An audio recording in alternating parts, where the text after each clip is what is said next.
The story of the Northern Pennines starts right here atop Crossfell, because this is the highest point in the whole of the Pennines and the centre of England's largest stretch of moorland, almost 1,000 square miles of the stuff.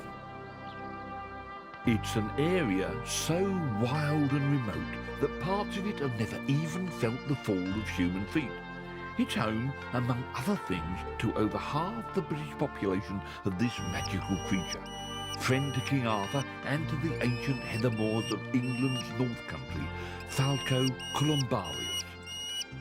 An endangered species, the merlin, but here on the Pennines it's made a comeback, and the population and my friend here, as you can see, are in good shape. Now, merlins and me have something in common. We share the same habitat, for the Northern Pennines have been my home for the last 30 years. So come join us on an overview of the backbone of England, the Pennines, from the very top.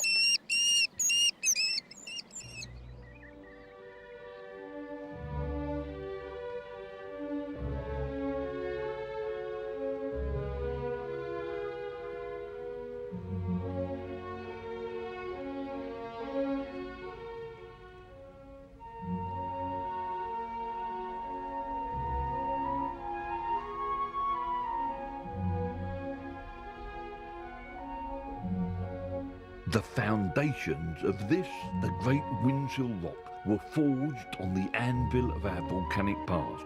But the shapes we see today are in the main thanks to the action of ice and the water which was later released.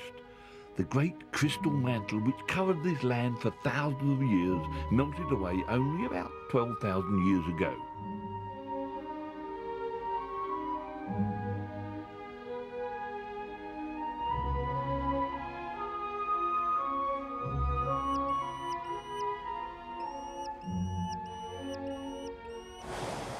Liquid water gave birth to the four mighty rivers, the Tyne, the Tees, the Wear and the Eden, and revitalised the dales of Yorkshire, Cumbria, Durham and Northumberland. These fertile, stone-washed dales in time became home to generations of Pennine people, Celt, Roman, Saxon, Norman and Dane, each wave of culture leaving its own mark on the landscape, but none could erase the heritage of ice. Unique communities of wildflowers, some from the ice time, some from the warmth that followed. Arctic, alpine, woodland and moorland blooms which have survived the rigours not only of climatic change but of people pressure. Over 136 plants of botanical interest, perhaps most famous of all the oh-so-blue Teesdale gentian. But what about the Teesdale violet and bird's eye primrose? A delight to the eye and to the local insects, together making this area worthy of its national nature and its World Biosphere Reserve status, now managed as such by the Raby Estates and English Nature, with their man on the spot, Ian Finlay.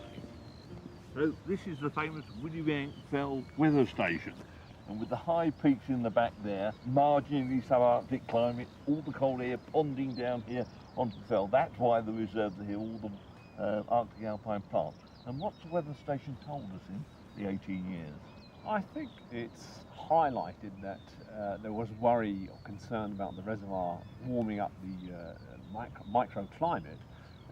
In the first 10 years after it was built, the grass min temperature rose by 0.1 of a degree. And this last winter, the reservoir was solid for 2 months. So that great heat store hadn't really affected it. Global warming? I'm very sceptical about that. I do think that if that's going to happen, it's going to be a very, very long-term thing rather than happen overnight. But how well are the plants doing? I mean, we're right in the middle of the most sort of special place. I mean, are they doing as well as they used to? Oh, I think so, yes. If there's any pressure, it could be from public pressure. I mean, waterfalls always attract the general public. And you can, by sheer weight of numbers, put pressure on the vegetation. I think that's a fact we have to live with. In your 18 years here, what's the most exciting thing that's ever happened to you? My daughter lives in Mallorca, is married, and I came back to the airport in Newcastle, and as we flew over, I happened to look out of the window, and I looked down on Widdybank Fell and saw the reservoir and the fell, and it really was quite exciting seeing it from a high altitude. Your patch. My patch. Carry on looking after this very special place. Pink salmon once swam in the clear crystal seas. Now with no pink and dorsal fins show, but still the powers of a man brought the rain to its knees. On these banks the flowers still grow. On these banks the flowers still grow. All the views that I cherish, those stark purple moors, as strangers I could note both place, and the contrasting beauty is free to behold, where those hills meet the valley of tears. Those hills that make the valley of tears. All this, in fact, the whole of the northern Pennines, clear to the top of Cross Fell, was once covered with trees, a mixture of elm and oak, of birch and alder, and not that long ago either. Then along came the first farmers, and they removed the trees in order to graze their animals and in places to plant their crops. Unfortunately, at the same time, the British climate took a turn for the worse. It got wetter, and so the trees couldn't regenerate, and much of the area became covered with a blanket of peat, in which heather found a good home. Then other forms of upland land management for the raising of all sheep and later of grouse made it even better for heather to grow, drainage and regular burning.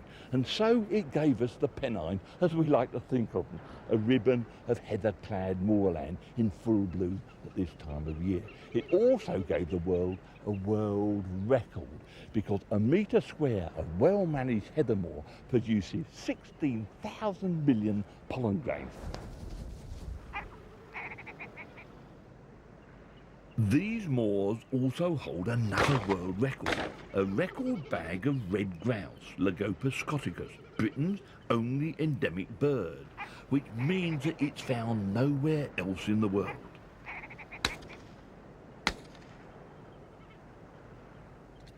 The managers of the heather moors are gamekeepers like Alan Edwards of Barlingham. Year in, year out, they alone take care of the valuable grouse.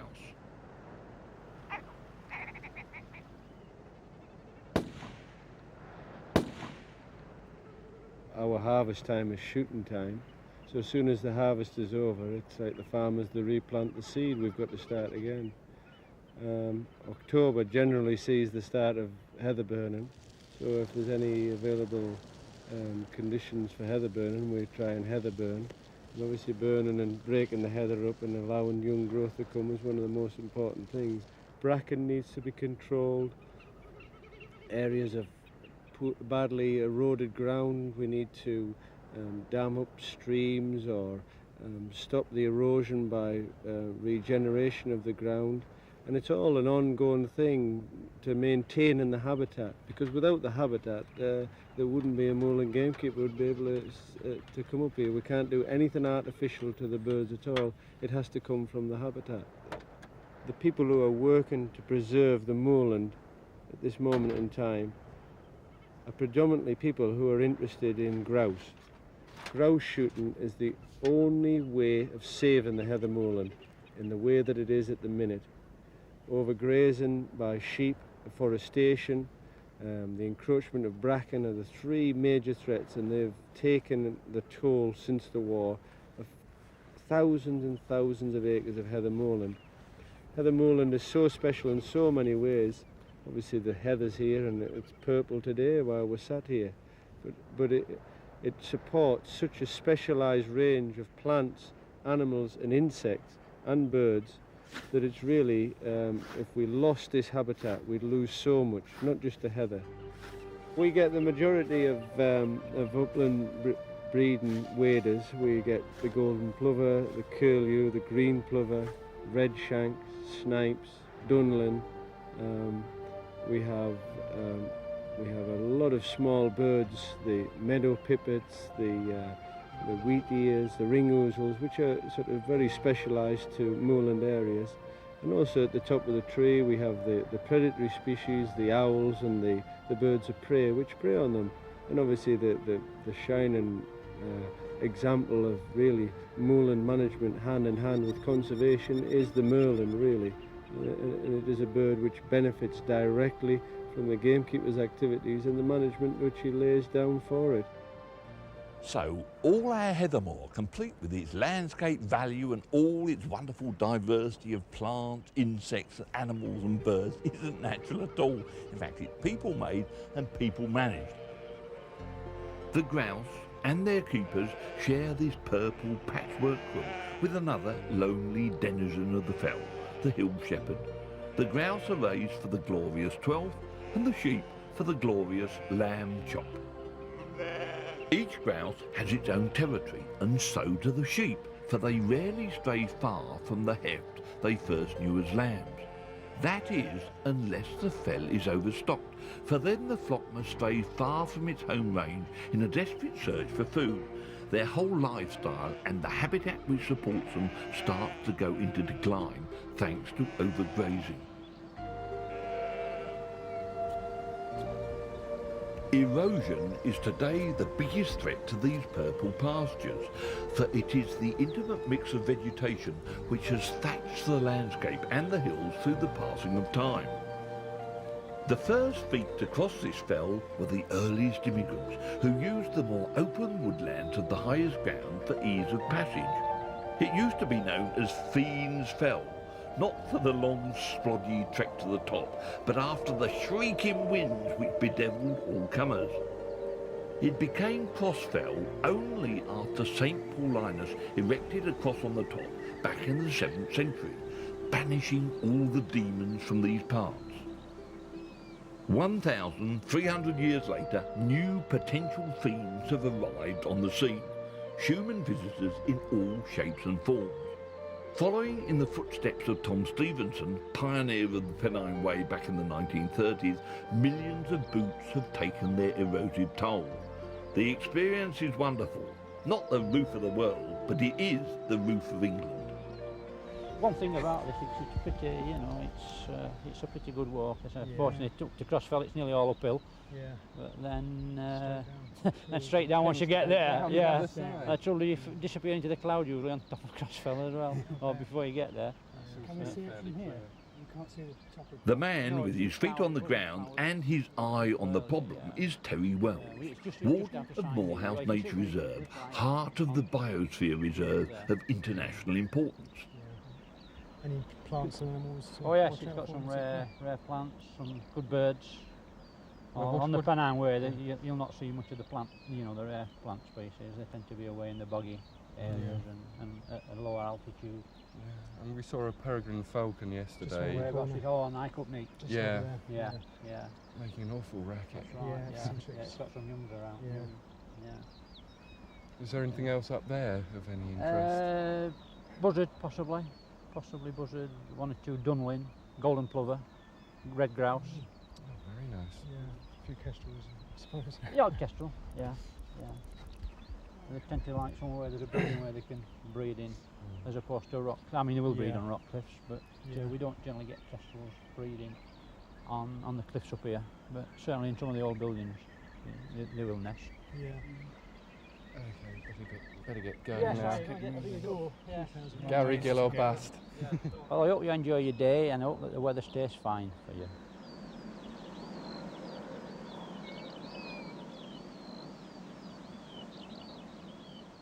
The erosion of Pennines is caused mainly by people moving over from one track once it gets wet and muddy over onto another track, creating another track adjacent to the previous or the first track, and as that gets wet, then they move over onto a much drier place, and you finish up eventually with a 5-lane highway.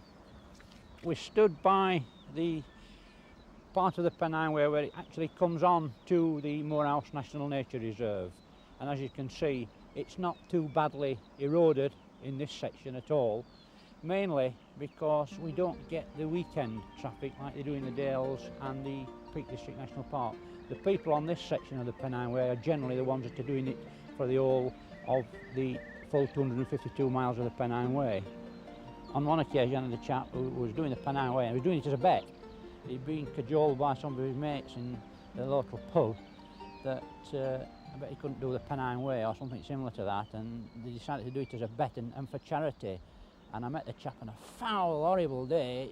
It was that bad I wouldn't even get out the Land Rover right on the top of Dunfermline. The guy was wearing shorts, and he'd already fallen in one of the main rivers before he got down to Dufton, up to his neck nearly, and was lucky to survive and get down to Dufton. It's a very harsh climate, and we have something like 250 days of rain. 70 of those can be snow, and we can have something like 90 days of snow lying. The climate is akin to the climate of Iceland and the Arctic. And in fact, when they were constructing the radar dome, there were some chaps from Sweden and that year, and they said they'd actually worked all over the colder continent, including the Arctic and Antarctic, and they said that was the worst environment they'd ever worked in. The cold of that marginally subarctic climate may be ideal for the mountain flowers, but those fiendish winds still send the hardiest walker to seek solace by the fire in the company of friendly locals. Tan Hill, highest pub in England.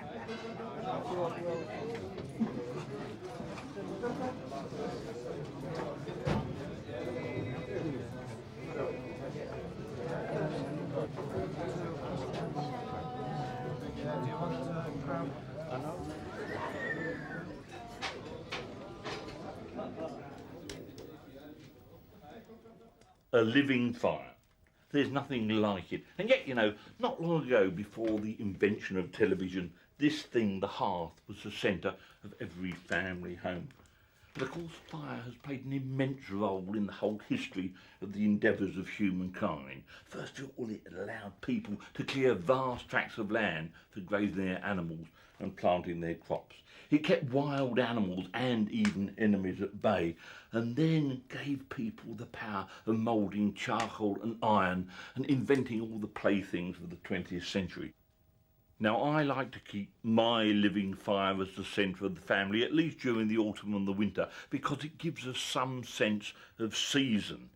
And it is a very, very important place, for on this plot of land on which my house was built, there was industry hundreds of years before it ever became the revolution which changed the world.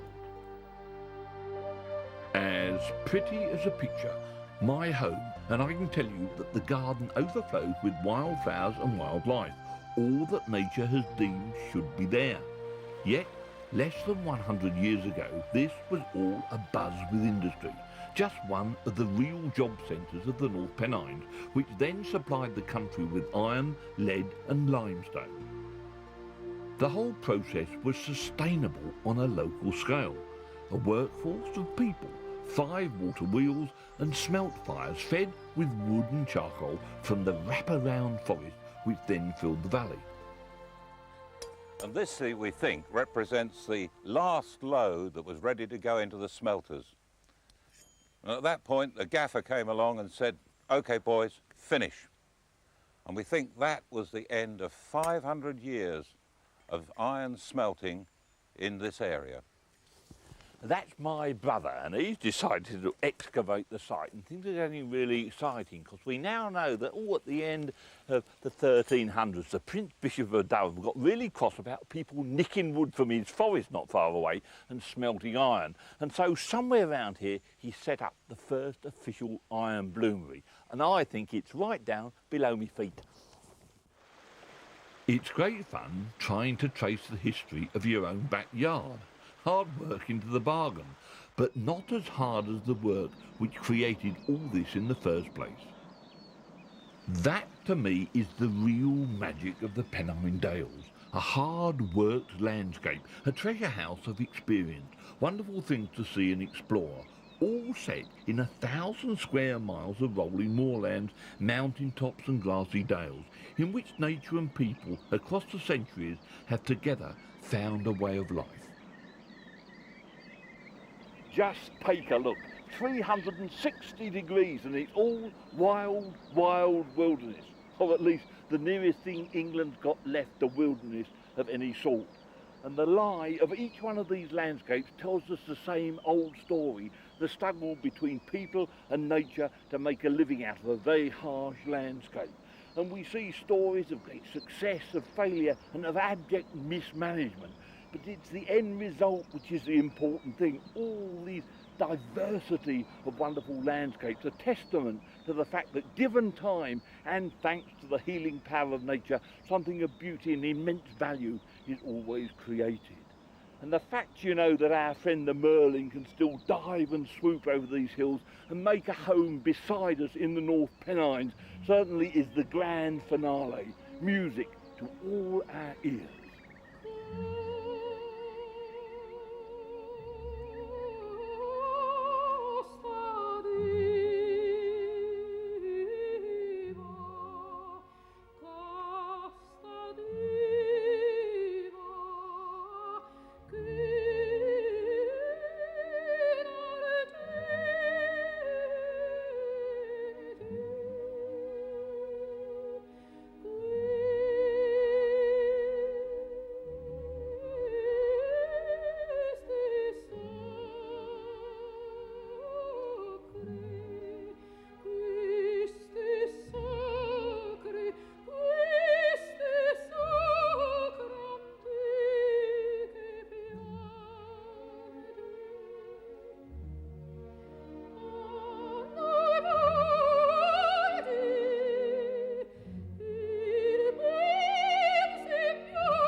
The 8:35 from Garrigill, the school bus which now wheels the children 4 miles away to Alston.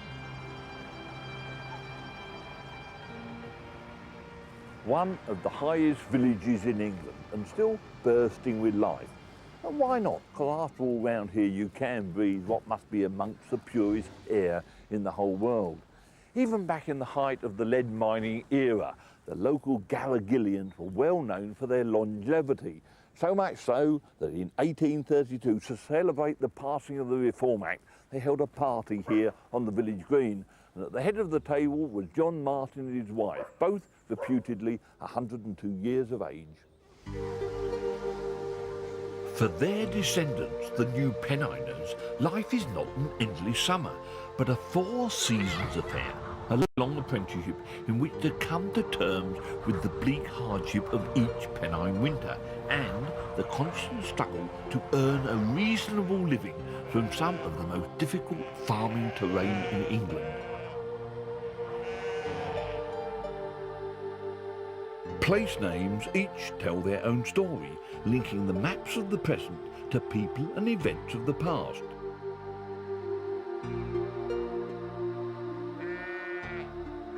The first communities in the area were those of the Celts, for it was they who carved their areas of Eden out of the primal forest.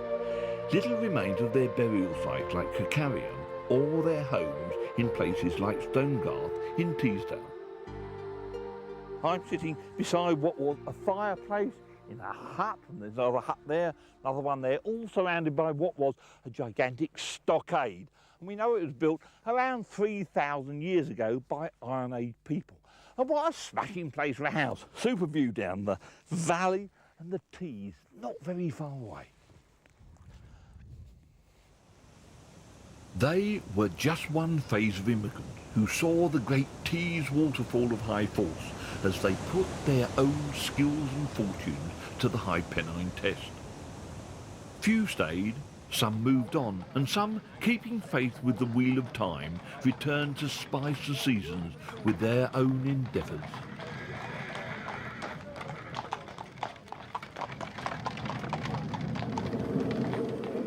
None are more famous than the Gypsies, whose roots are still firm in the Celtic tradition of horses and song. They fill the town of Appleby with the clatter of wagons and traps and the beating of hooves which signal the annual horse fair in this their Eden Valley. Each year they return to this virginal spot, bequeathed to them for all time by royal charter of James II in 1685. They bring their families, trade their horses and solicit a fortune or two. Appleby Fair, though a high spot, is but a punctuation in a circle of travelling which orders their life throughout each year. They call it doing the round. We stay at one place and never go down to Appleby. We go to Benton, see all over the place, don't we? All circle all the way around. It just circles around different fairs. It doesn't. It's not a specific time. It just happens. You come up here and you shake the hand, and that's what it's all about. Yeah, everything boils down to the shake of a hand. It's a bit of fun. You know, you might walk away 3 days later and think to yourself, what the hell have I bought? Like, but it's all the shake of a hand, isn't it? I'm a romantic ride. I'm a real custy guy, and I wonder and travel beneath the blue sky, 'cause the wheels are my own. They roll, I like to roll. It's romance alone in the wagon of gold. I was born on the wheel of a wagon. Keep rolling, a wagon all lined out in gold. I was born on the wheel of a wagon, and that's why they call me the romantic ride.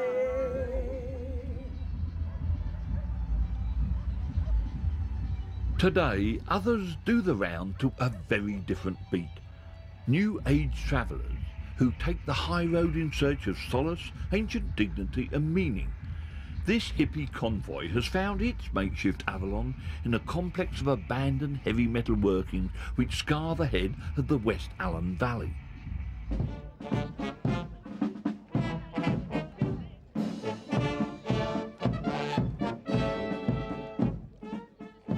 But flower power didn't start in 1967. It's been there, an immeasurable force for peace, binding and ordering the lives of people across the ages. Every year it comes to Warcup with a prayer and a posy. Here the Pennine people still celebrate the flower of youth and the first flush of summer, as their ancestors did before. It's called the Warcup Rush Bearing, for the crosses carried by the boys are made of the green stems of Juncus effusus, the common rush, which has over eons of mismanagement invaded the otherwise lush upland pastures. The whole is consummated with song in Warcup's 12th century church.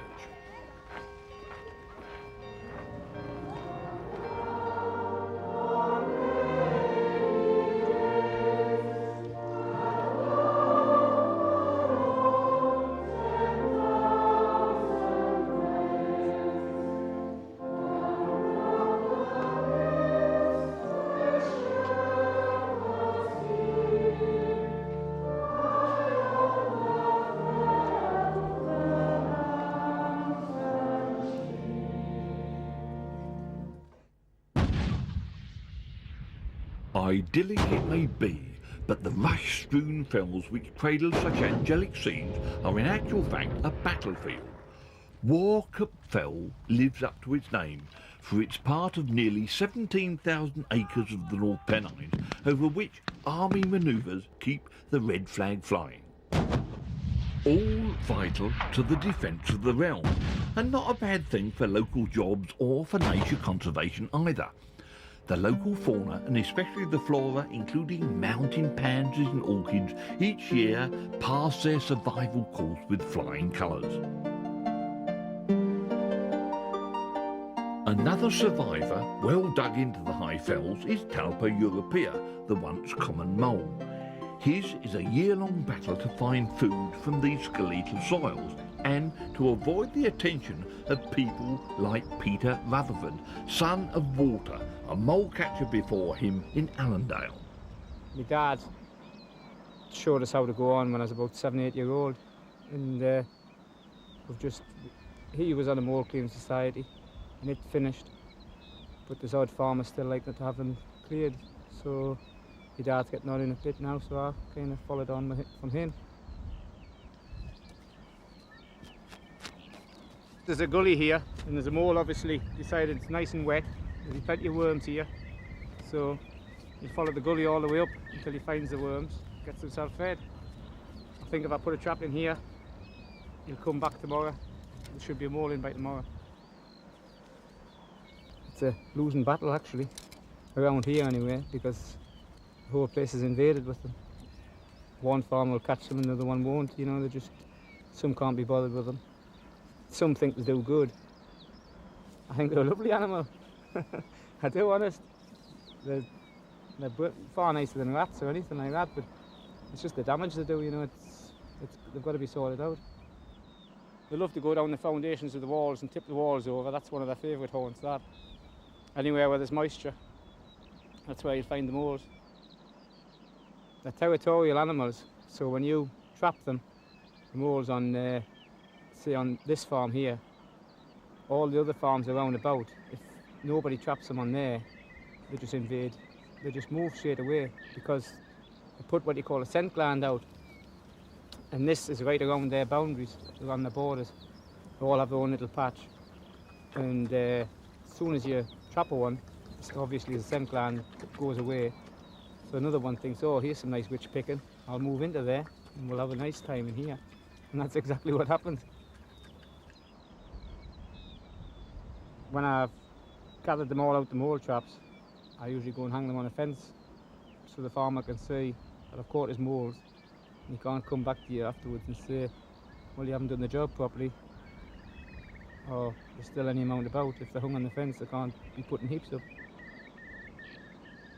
So the mole catcher still barbs his gruesome trademark on the wire, signalling to another survivor that he has earned his pay. It is the tenant farmers who are the real guardians of the Pennine Fells. For them, life is a year-round struggle with the elements, ecology and economy.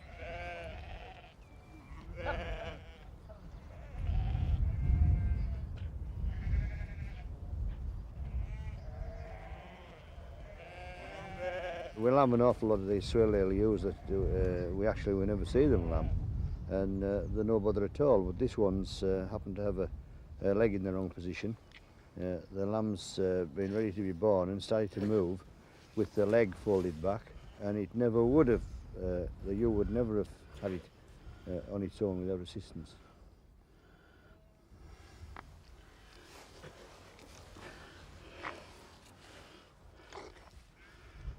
A new member of the local community fills its lungs with cold, clean air. Poor old Mum, wearied by a difficult delivery, is touch and go whether she'll take on her new responsibilities. But with a little help, all is well, and another lamb makes its debut into the economy of this fold in the fells.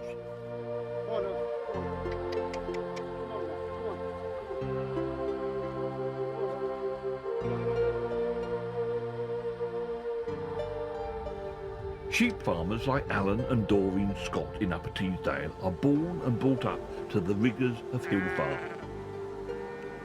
They know of a recession which comes every year without fail, along with the first frosts and snows of winter, and they, like their sheep, are hardened to it.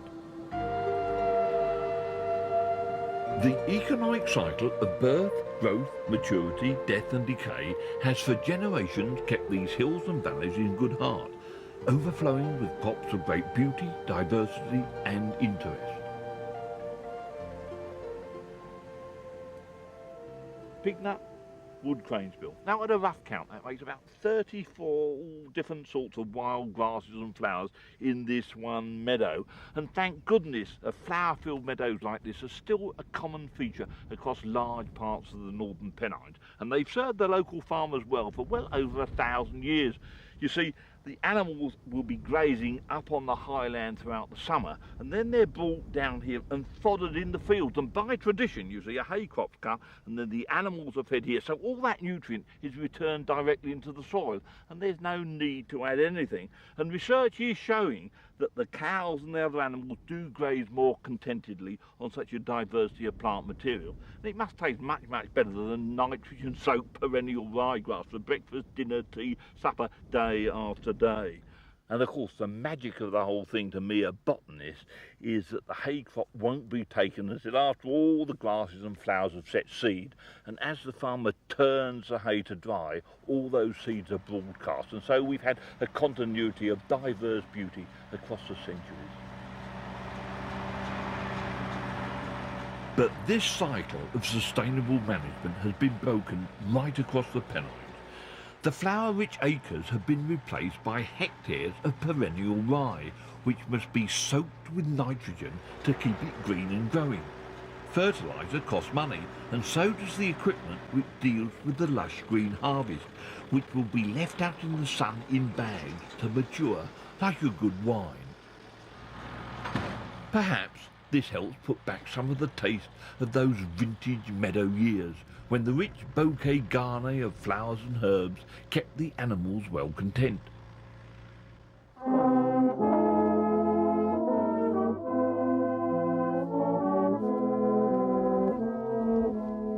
Be it the old way or the new, for the Good Shepherd there are rewards, like the annual show here at Tan Hill, highest pub in England set twixt the North Pennines and the Yorkshire Dales.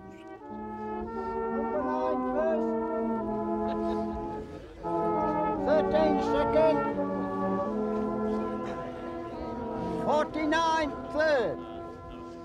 But it's not all accolades and rosettes. It's a time to get together and to talk to friends.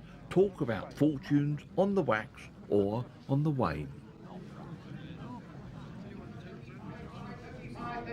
38, at 38 in youth on the side, gentlemen. At 38, big firm at 38, and 38, big firm at 38, I'll take 9 if it'll help. At 38, big firm at 38, big firm at 38, I'll take 9 well. At 39 and 39, big firm at 39 and 40 bed, and 40 pound, big firm at 40 bed. Can we sell them, Mr. Allinson?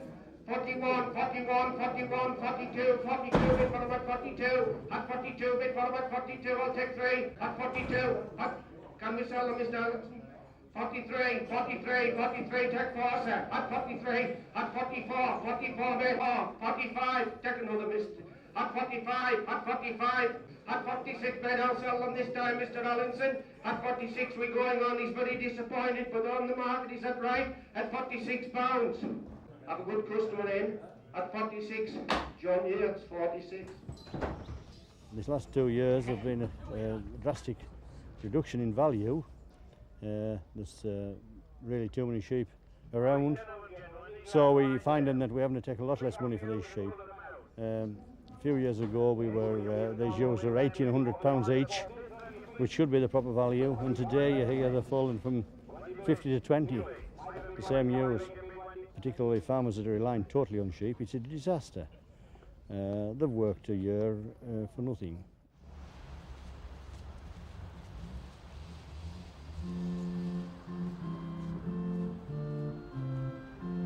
Disaster it may be for some, but the cycle of time once more demands that thanks must be given to the powers above.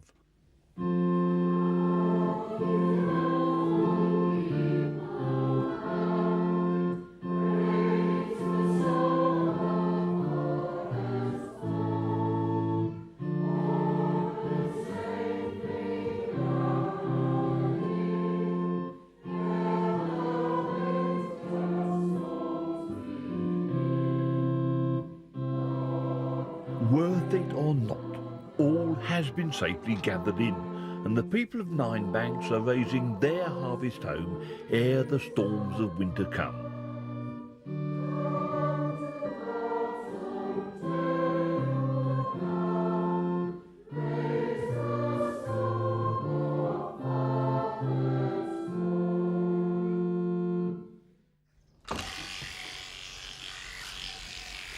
But these days there are other, more ominous clouds on the broad horizons of the Pennines, and the harvest place is not so golden. The sheep still do have their winter woolies shorn, and the wool is packed up for the wool marketing board. But the honest truth is, it's worthless, and one can only wonder who is being fleeced.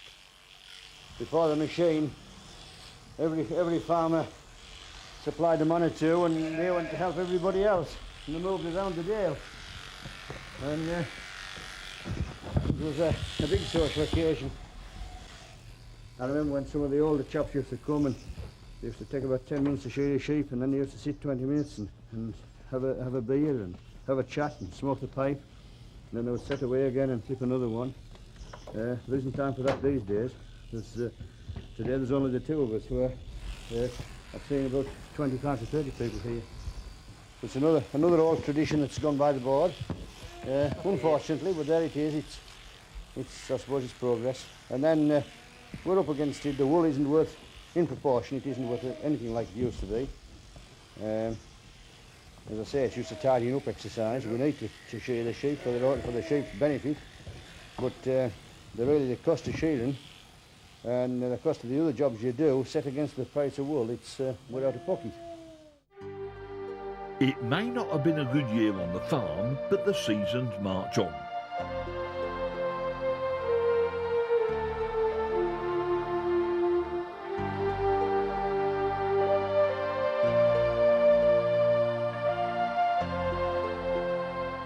Nature, even in her dying stage, remains beautiful in decay. Wild fungi and the autumn leaves in my North Pennine home, and there's a bit of clearing up to be done.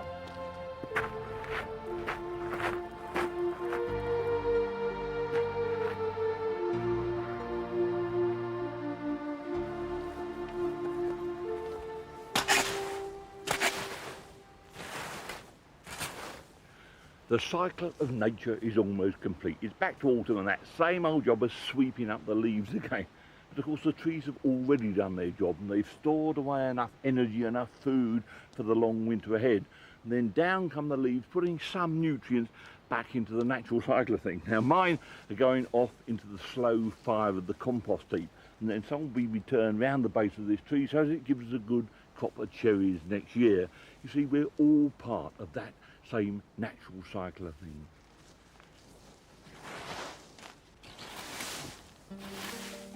Autumn comes and goes and turns to winter. There's ice, not snow, but it's only a matter of time, and the sheep still have to be looked after. These days, Doreen Scott has a machine to give a helping hand. Well, it's very bleak, but you know, we've all been born and bred to it, and it's a struggle at times, but we always manage through. The sheep are all brought down from the fell, so they're all to feed and see to, and that's all to do first before any housework or anything like that. So we give a hand outside first before we come inside. If it's a bad snowstorm, you can get quite a lot buried, and it can be quite a disaster. We go with the snow machines and the dogs, and they can sniff them out, and then we dig them out. And sometimes, if they've been in for a while, they don't always survive. They still go down once you've got them out. Prices have been bad, both lamb and wool. The wool, we only get so much payment one year, and then we get the rest the following year. So that isn't very good at all. It's really not worth clipping off at times. And the sheep have been very bad this year, yes. A few people up this way, well, they have other ways and means of getting a living, but anybody that's, you know, just on a small farm will have a hard job to carry on. We rely on subsidies. There's a great deal comes through the letterbox, And if it wasn't for the subsidies, it would be a poor do for the farmers on the hills. Husband Alan has the final say on making a living amongst the seasons in this, England's last wilderness. My idea is, so long as we can make a living, a reasonable living, we'll stay there and we'll do whatever we're asked to do. We'll produce sheep, we'll produce cattle, we'll produce conservation habitat, we'll produce the beautiful scenery that we've been producing for generations. But we cannot live on scenery and fresh air. We must have some sort of help from government to do that.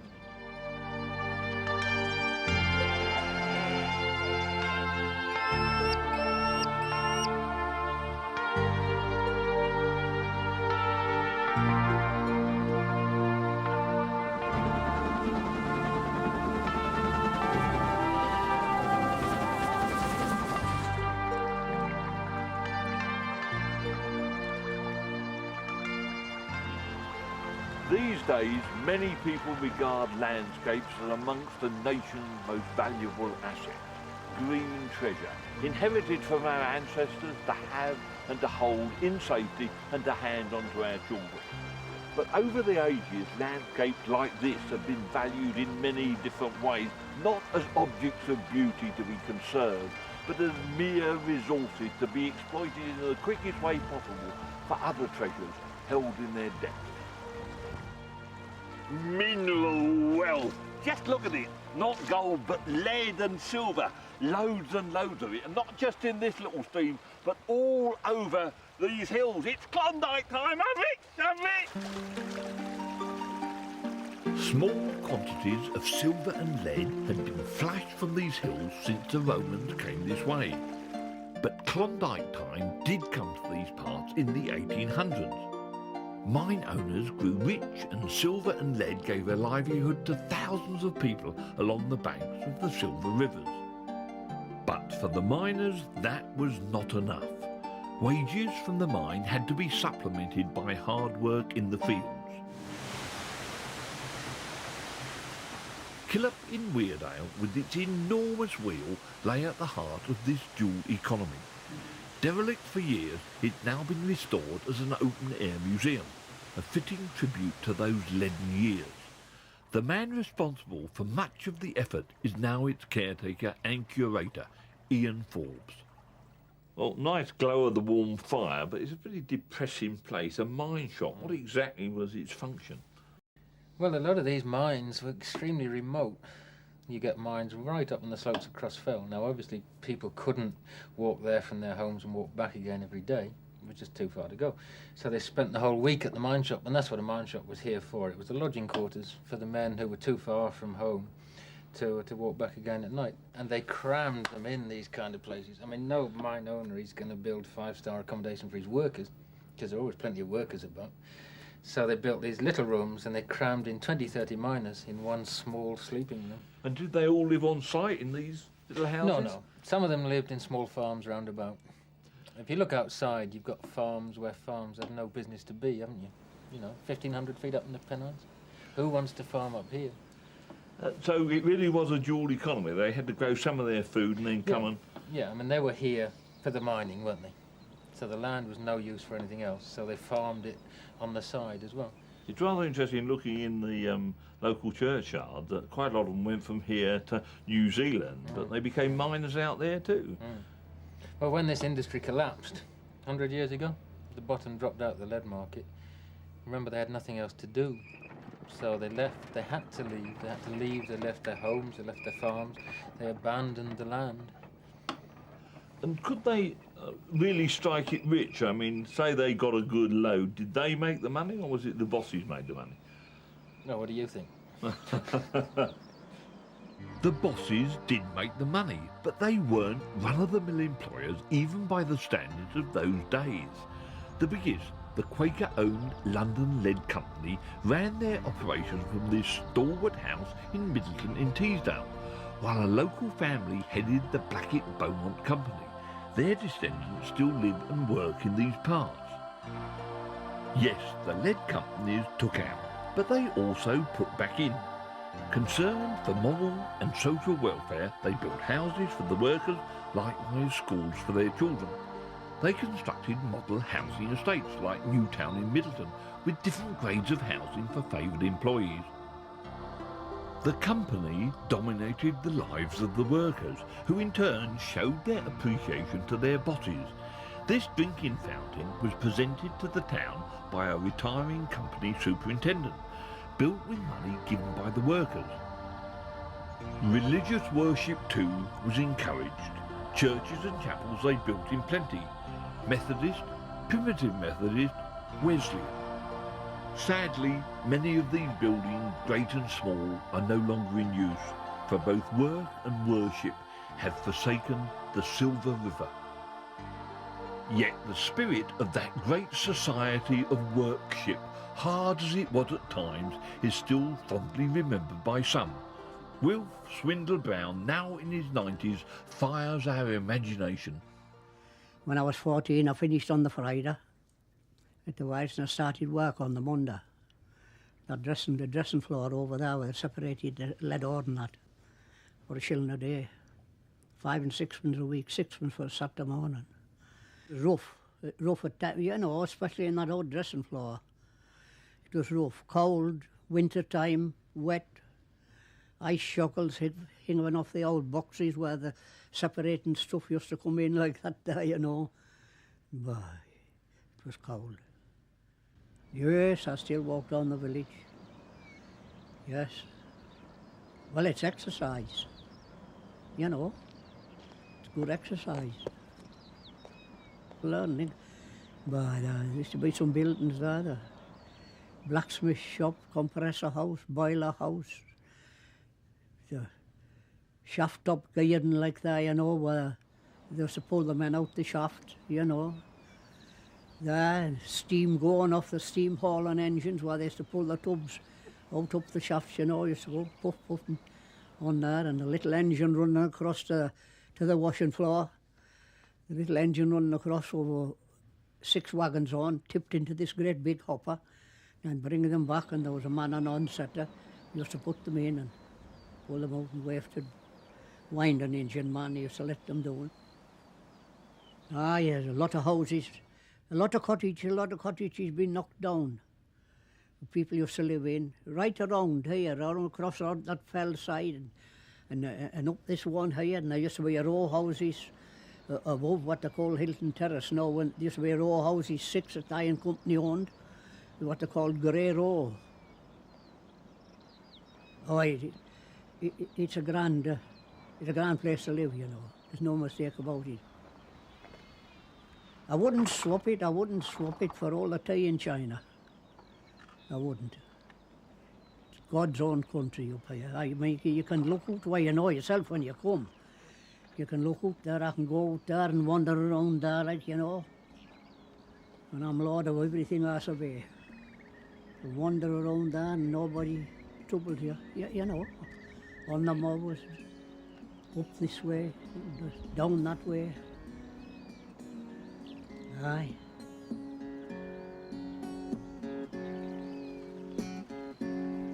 Shot over river, your gold it's waning, and it's years since the colour I've seen.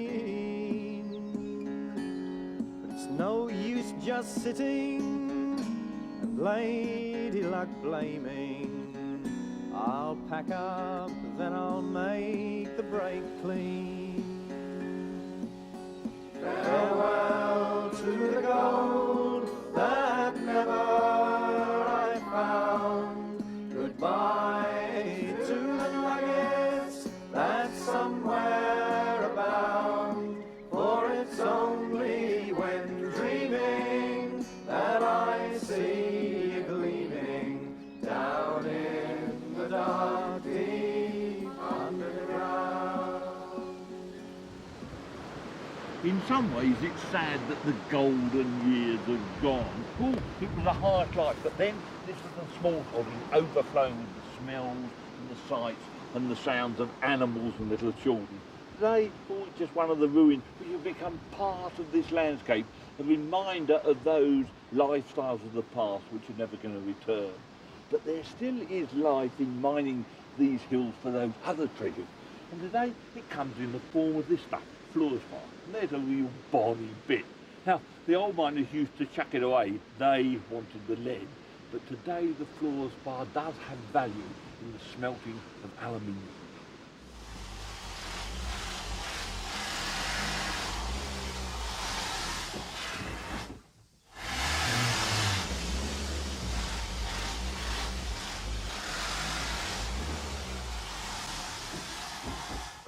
So there's life in God's own country yet. Grove Rake in the heart of Rookup Valley is one of the few remaining working mines, winning fluorspar from deep underground. It's a precarious business though. The mine has had 3 owners in the last 10 years.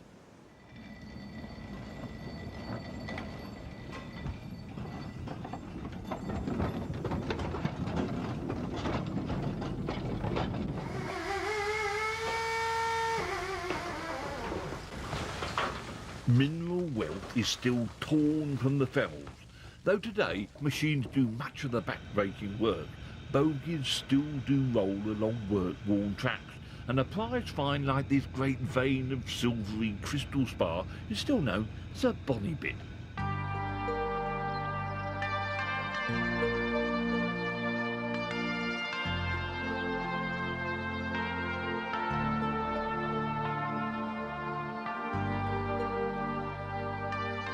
As bonny a bit of landscape as any on earth, but for centuries a very hard-working one.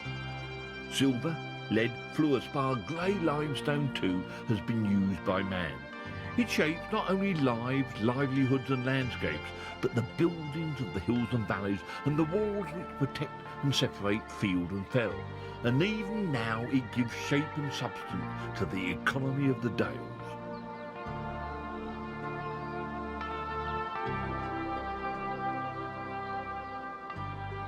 Today's great treasure is the limestone itself. Laid down in age-old oceans, it's carved from cavernous quarries before being crushed, baked, bagged and conveyed away to cement our 20th century world together.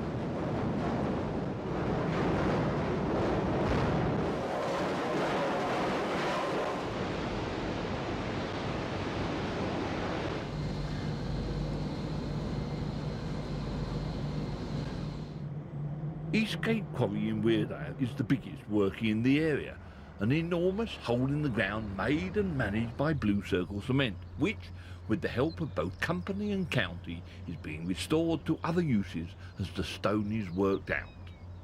We've extracted something like 5 million tonnes of limestone and 3 million tonnes of overburden, so restoring back to the original landform will be difficult, if not impossible. What we hope to do is produce something equally acceptable. We'll begin by reducing the cliff face behind me from a cliff face into a steep slope, approximately 1 in 3. Too steep for conventional agricultural vehicles, but shallow enough for us to be able to establish grass and for sheep grazing. Above the quarry we've got a system of diversion drains diverting water away from the quarry workings. At the later stages of the restoration, we'll re-divert the drains back into the quarry to form a cascading mountain stream running down the face. Restoration will be completed by further planting of trees and grass in this area. It may be difficult to believe, but we fully expect that in 5 years from now, our sheep will be grazing this part of the quarry, and we will have restored this particular part of the North Pennines back in keeping with the natural landscape.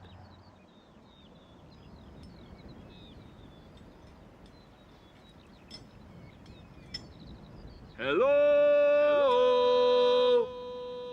Bollyhope Burn.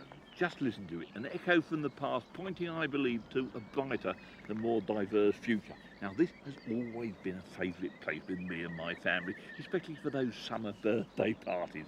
You could bring a whole gang down here and they just disappear. There was no need to arrange games and things. The terrain provided them with everything. Wet bits, dry bits, mountains to be climbed, in fact, an adventure playground par excellence, all provided free, gratis and for nothing, and all thanks to the extractive industries. And the same is true right the way up this dale and across the Pennines. Series of quarries and old mine spoil heaps, each with something special to offer. A picnic spot, nature is a climbing pitch. Now, if all that was provided by accident, just think what we could do with a little bit of forethought and design. A new heritage of green landscapes, recycled from a hard-working past to service a more leisure-based industrial future. Mining, farming, tourism, a trinity of endeavour reaching into the future. And what a lot the area has to offer for anyone who cares to come and pause and read this foundation course of history. Limestone comes in many forms, but none more polished than the black marble from Fosterley, a fitting obituary to past volcanic heat, which not only adorns local churches, but decorates fonts and gravestones across the world, from Australia and India to Durham's own great Castle Church of God, which nestles safe in a crook of the arm of the Silver River itself. Grey, black, silver, red, nature's own palette. The dominant landforms of the western flanks of the North Pennine Fells have their foundations in red sands laid down more than 350 million years ago.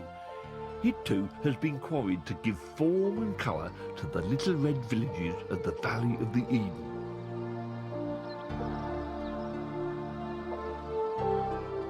Long Meg, a place of worship and habitation which predates the pyramids. She witnessed the first change in the dual economy of the Dales, from hunter-gatherers to Neolithic farmers. Red as the day she was formed in those Devonian desert times, Long Meg towers above her brood of lesser grey stones.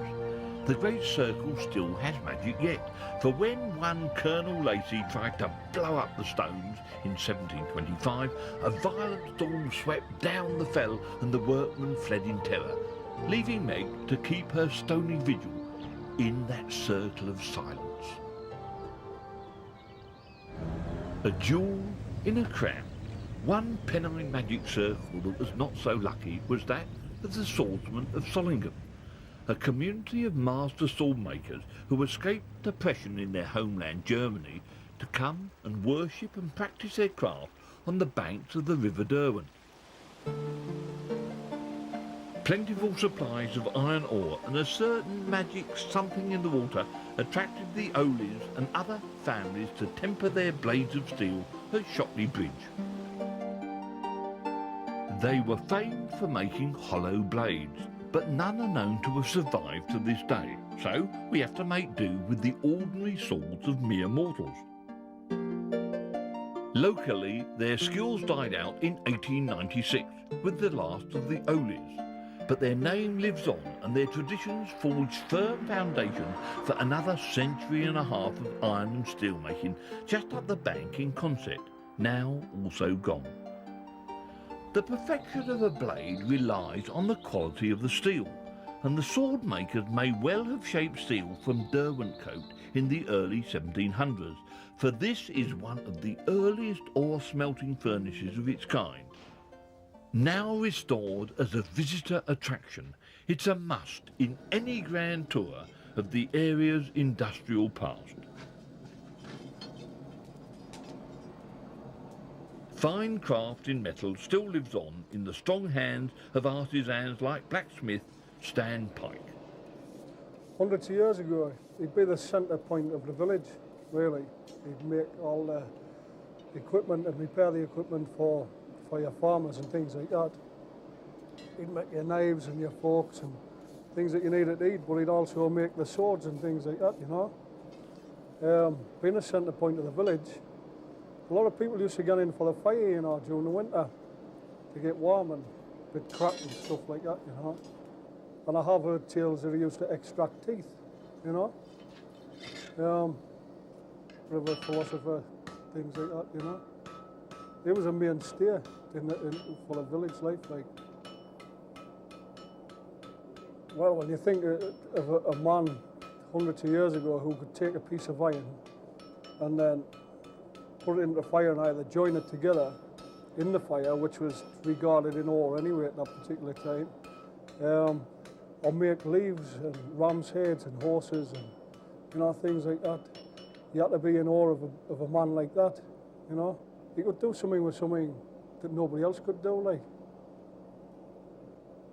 I always fancied being a blacksmith, you know, like the smithy under the chestnut tree with a broad and sinewy muscles and stuff like this, you know, and romantic and mystical, you know, but it's not really, it's just hard work.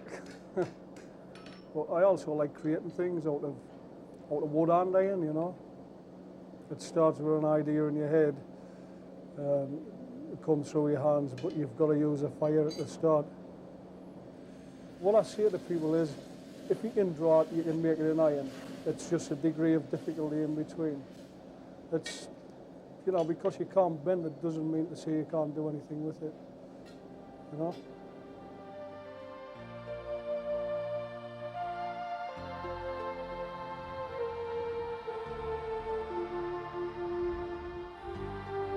His master's craft is exported north, south, east and west around the world.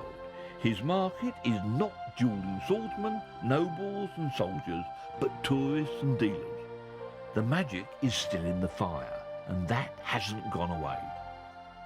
In this trade, if you're doing the job right, all you're doing is what's been done for the last 1,000 years, you know.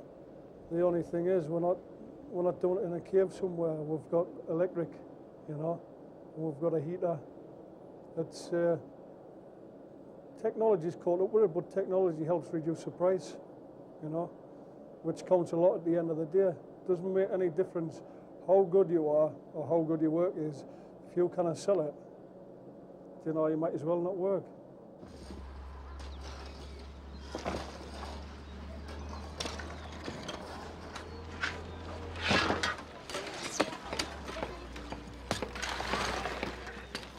Meanwhile, back at Killop, the wheel has turned full circle, and the place of lead is all of a bustle again. Hands-on history in full swing.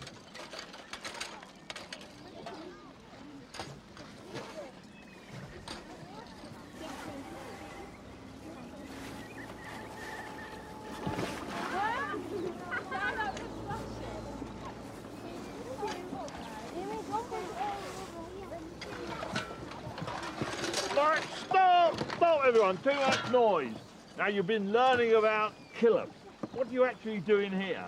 We're looking for some lead on these rocks, what the 8-year-olds used to do years ago. Okay, so it's been quite good fun here, has it? Learning how it was done in the past? Yes. Better than school? Yes. Now, say imagine you lived 100 years ago and you had to do it 6 days a week. Would you like to do that?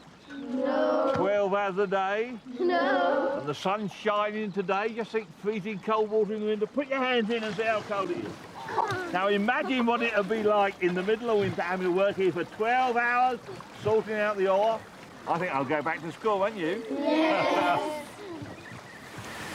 Perhaps it's time that all of us took to the school of the Silver Dales in preparation for a very different future. After almost 100 years of standing idle, the great wheel of Killop turns again, this time as a focal point for the attraction of visitors. And any of the 38,000 who came this way this year, who bothered to listen and to read, will have learnt of the dual economy which vitalised this part of the Dale for so many years, an economy based on farming the hills and mining the riches deep in the rocks. And of course, whether they know it or not, they're part of a giant experiment in a new dual economy. Yes, the old ways of farming, but the new gold and silver of tourism. And the only real question is what sort of balance we can meet and how far we can carry the Dale living into the next century and beyond.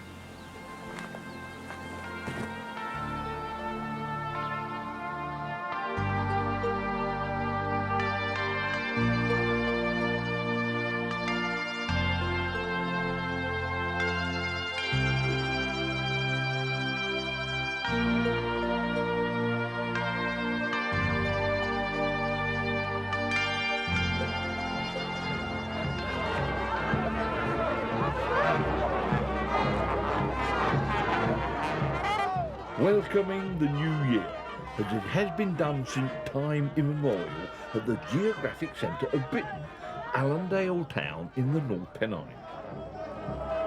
44 clan fathers and sons bring their barrels of fire to bear upon the heart of this community. An ancient festival which still binds this community together and gives thousands of night trippers the chance to join in the celebration.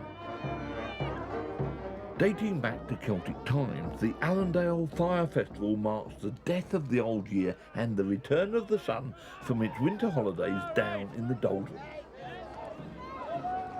But you don't get burnt! Sunrise on Crossfell. Another day breaks over England's last wilderness. 1,000 square miles of great beauty, steeped in heritage both natural and people-made. A landscape crying out for recognition, for care, and a place in all our futures. It took 20 years of campaigning and a costly public inquiry to get even part of it designated as an Area of Outstanding Natural Beauty, or AONB. A step in the right direction, but in terms of real investment in local jobs and landscape management, not a lot. So, the North Pennines has remained a poor cousin of its neighbours, the national parks of Yorkshire, Northumberland and Cumbria. One must ask why, on the map of England and in the history books of conservation, it is the national park that has been passed by. Not the highest point in the Pennines by far, but certainly one of the most important. I'm standing on the pass of Stainmore, and since the earliest times this has been a major crossing point over the backbone of England. And so the fells round about have seen the passing of the Celts and the Romans, Saxons, Normans, and each have left their own particular mark on this landscape. But most famous of all those early tourists was Eric Bloodaxe, who was betrayed and foully murdered somewhere near this place, which is still a major crossing point from east to west or west to east. Ray Cross is one of the surviving landmarks of ancient Northumbria, which stretched from the Tweed all the way down to the Humber, with York as its capital. It is a boundary marker of the ancient kingdoms of Scotland and England. For centuries, England's last wilderness was a frontier between the nations, a battleground between Jocks and Sassenachs, with Georges and the hillfolk defending their claims in between. Yet, most people pass through oblivious to these facts and many others. Why Montrose, Robert Bruce, Mary Queen of Scots and even Prince Charlie himself have taken this high road, or the low, to bonnie Scotland. Some of the great northern families of England's last wilderness remained sympathetic to the Scots and Jacobite cause right up to the rebellion of 1745. The Earl of Derwentwater, whose domain included Devil's Water and huge tracts of countryside along the Derwent, including the wonderful estates around Blanchland, was beheaded in 1716 for his part in one rebellion, and his estates were confiscated. Tragic times indeed, but more historic grist to the tourist mill. Blanchland and the remains of its pre-Montretensian Abbey are now historic honeypots, focal points for a bit of castle gazing, culture and a cup of tea. And why not? History has a valuable part to play in developing the tourist economy of the Northern Pennines, with sensitivity and sustainability. So it came to pass that in 1986, one local authority seized the opportunity to develop the story of the Prince Bishops as a key tourist theme. A major step in developing not a theme park of fantasy, but a national treasure house of fact. With great success too. Weardale, the former hunting grounds of these medieval monastic monarchs, is now known as the Valley of the Prince Bishops. So, who were these Prince Bishops of Durham? And why were they considered so unique and so important that the local councils and the tourist authority decided to make them the centrepiece for a campaign to bring more visitors to the area? Well, in order to find out, I've come to meet the nearest thing we have in the 20th century to a Prince Bishop. This is the house of David Jenkins, Bishop of Durham. Oh, the Prince Bishops of Durham were the people the Normans put in when they finally harried the north, from about 1080, I think, who were the bishops who therefore inherited all the stuff that the Anglo-Saxon kings had given to the bishops, so they were the big feudal lords, and the Normans said, take charge for us, you know, fight the Scots, produce the money, run the place. They really were the rulers. They were, yes, that's right. So were they conservationists? Did they have the countryside at heart? Do we know? I know they had the countryside right up the weir there at heart because they kept it for their hunting, you see, and so they certainly preserved that. And there are various tenancies that you can find in things like the Bolden book, where a chap held some land, and part of the thing he had to do was to produce so much wood for the bishop's fire or a pig when there was a hunting thing up there. So how do you feel about this whole promotional package, the land of the Prince Bishops? Well, when they first wrote to me about it, I said, wasn't that a rather backward-looking title, and couldn't they think of something more forward-looking and exciting? But I can see it's fair enough, but I think it's very important that the history is picked up, you know, for the sake of the present and the future, and that'll mean that there must be conservation, I think, but not preservation. I think there's far too much looking back at the moment. It's terrific to pick. I love this place. The cathedral is unbelievable. But the great thing is it gives you strength of being in a part of something that's gone on for 1,000 years, literally, of course. Now, what about the next 1,000? Living history, a legend of our times in a land which overflows with legends from the past. There's the blood-drinking raven of Helbeck, the great bat of Scarammanwick, the ghostly monk of Egglestone, and the spirit of Ronaldkirk, last lord of a local Teesdale line who fell to his death from a rocky scar while in hot pursuit of a ghostly white deer. Beasts of the past, all set about with the beauty of the present.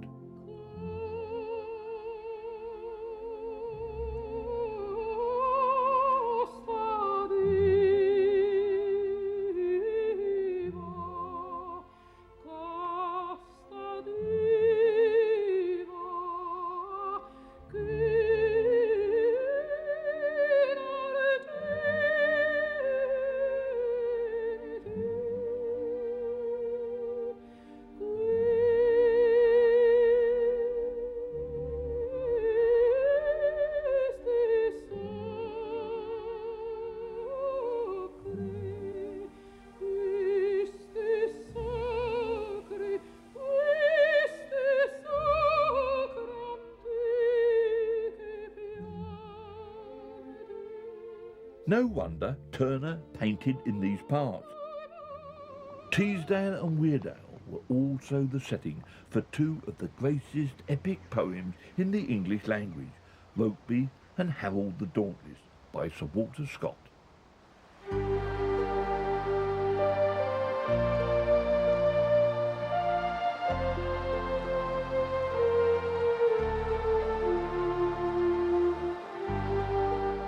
William Wordsworth, taking a break from his celebrated lakes, sang the praises of the mighty Coglin in the Eden Valley. The floods are roused and will not soon be weary. Down from the Pennine Alps how fiercely sweeps Coglin, the stately Eden's tributary.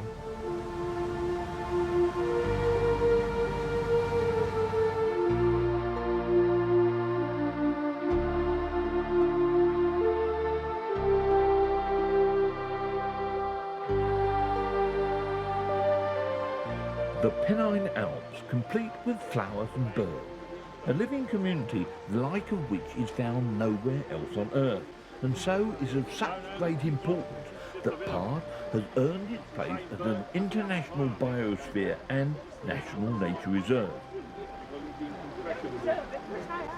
Members of the Darlington and Teesdale Field Club out and about to celebrate their centenary.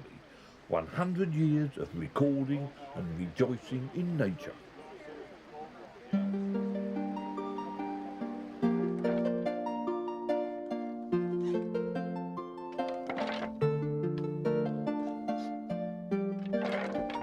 The weft of life holding the wilderness together, now captured on cloth and canvas by local artists, making a living like Turner and Wordsworth before them.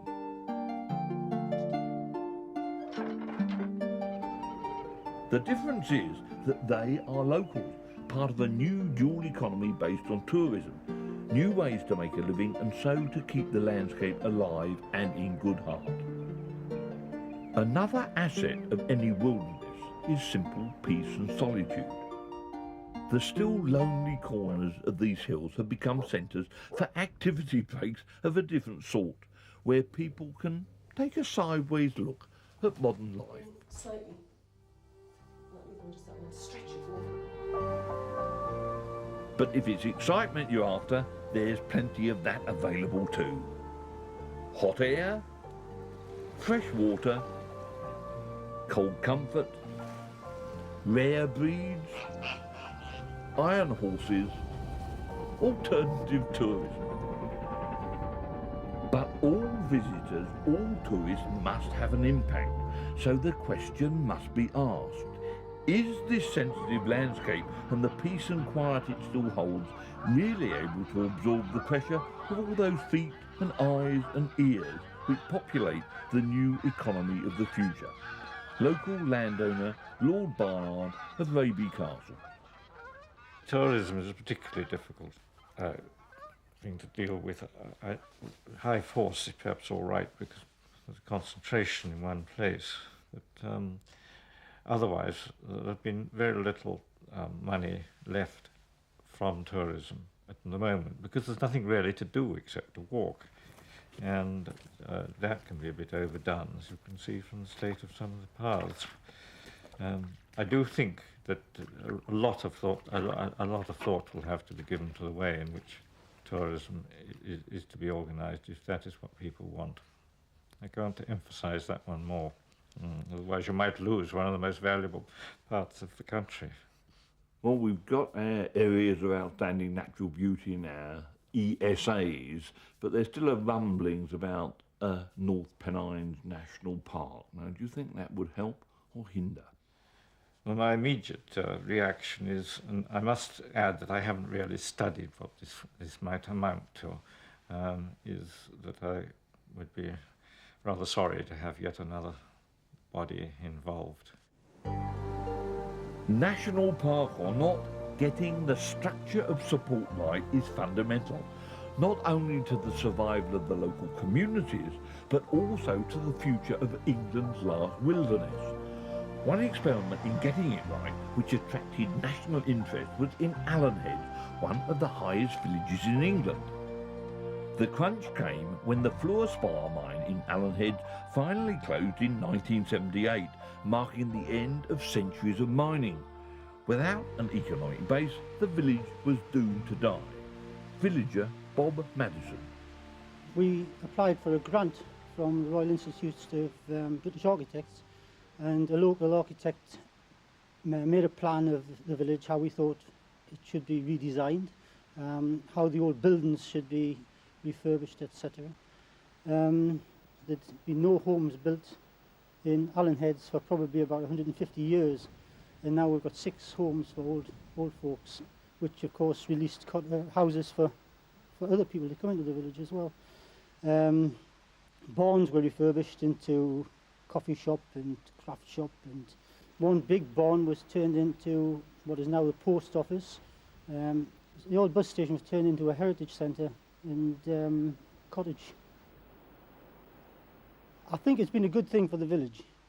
A lot of good things have happened because of it. The old folks' homes, if that had been the only thing that had happened, in my opinion, it would have made the whole thing worthwhile. There are other things that haven't worked as well. We haven't catered for future generations. Our sons, our daughters are still going to have to leave the village to find work. Local people, Future generations, yes, they are the crux of the matter. England's last wilderness has got to be able to make its living. I will build my love upon by yon clear crystal fountain, and around it I will place all the wild flowers on the mountain. Will you go, lassie, go? And we'll all go together to pull wild mountain thyme all around the blooming heather. Will you go, lassie, go?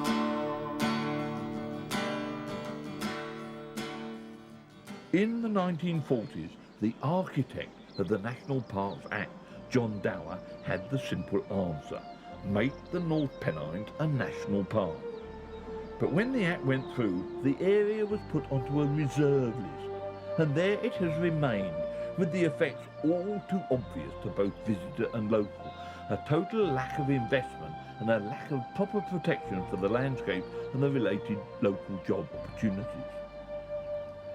One descendant of Eric Bloodaxe's original Viking armies, with clear views on the way ahead, his local farmer, Raven Franklin.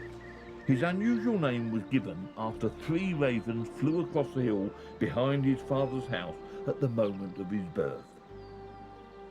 I've been very keen to see the AONB established, and of course now I'm glad to say we've got it for the Northern Pennines. The AONB is primarily designed to protect the landscape. It doesn't, like the National Park, have the duty of improving access, promoting tourism, etc., etc. It hasn't got a lot of money to spend. It hasn't got anything like the staff devoted to all the matters which ought to concern it. It's a very, very much watered-down national park, really, with virtually none of the powers. I can unhesitatingly say that one's better off inside a park than outside it. A keeper of more than one historical tradition, Raven is owner of Pendragon Castle in Malastang. The castle is associated with the legend of King Arthur. It's, I think, unique in that it's the only place that claims to be the birthplace, the home of King Arthur's father, Uther Pendragon. And the castle was first recorded in writing as Pendragon Castle in the 14th century, so this is no legend which started with Tennyson. But the Arthurian tradition lives on in the Northern Pennines, and not just in bottle shops and tourist attractions. Legend has it that King Arthur himself lies sleeping below some secret spot in the valley of the Derwent, there to await a clarion call to return to life and campaign yet again on behalf of Albion.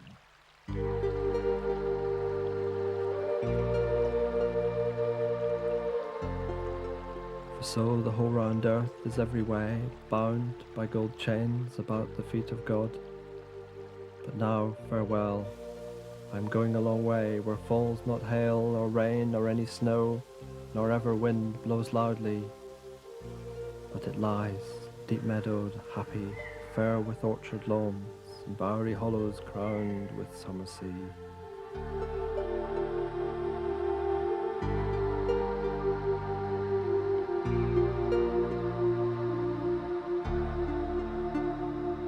A face in the rock, a union of past and present.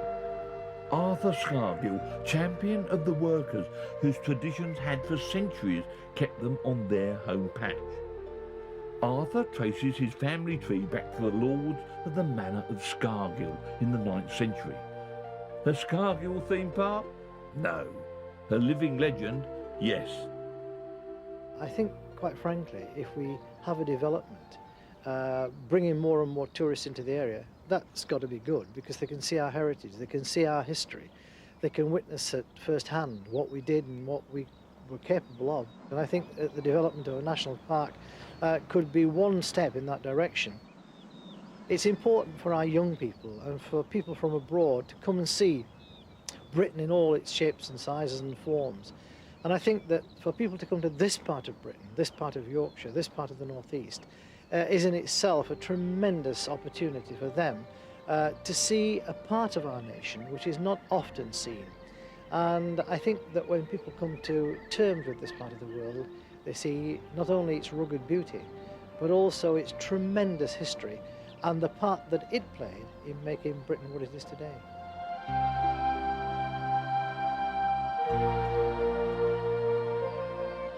I suppose I'm the modern day Arthurian legend. I've slain the dragon, Mrs. Thatcher. She's already departed for pastures new, and very soon we shall have the first development towards a better world in which people can have a more civilized living standard. And so yes, I think that Arthur, in modern day terms, could begin the process of revitalization of Britain. Today's King Arthur has traced his route back to Scargill Castle, while for this Englishman, my home too is my castle. Now, I've lived on the edge of England's last wilderness for more than 30 years. I reckon I could live another 2 or 3 lifetimes and not really begin to discover half of the diversity that's out there. And every time I take the family for a drive through the dales and over the mountain, I find small community groups struggling to keep their part of the heritage alive and kicking. And if something doesn't happen soon, many of those groups will disappear. That heritage will go. And that's why I do believe in a national park. Just look, a wealth of heritage and human endeavour. And if this nation don't believe, if they don't have enough pride to say, yes, the North Pennines National Park is going to be a reality, then all this living community, all this wonder we have seen will wither and die.